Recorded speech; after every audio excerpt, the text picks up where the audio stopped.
Today, in this video, I'm going to explain how to fix Xbox controller won't connect to Xbox. Press the pairing or sync button from the controller, then press the sync button from the Xbox. Then turn the controller back. Now open the batteries car. Now remove the batteries and wait for 10 seconds. Then refix the batteries, then close the cover back. Now press the pairing button from the controller, then press the sync button from the Xbox. Now press and hold the power button from the Xbox. Hold for 10 seconds.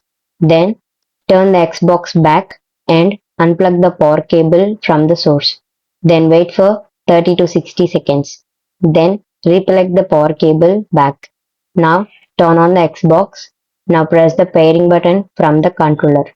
If it doesn't work, then take the USB cable. Now connect one end to the controller, then plug another end to the Xbox. Now press and hold X button from the controller. After connecting the Xbox, go to settings from the home, then go to devices and connections, then go to controller and headsets, then click on three dots, then click on update and update now. By following the steps, you can fix Xbox controller won't connect to Xbox.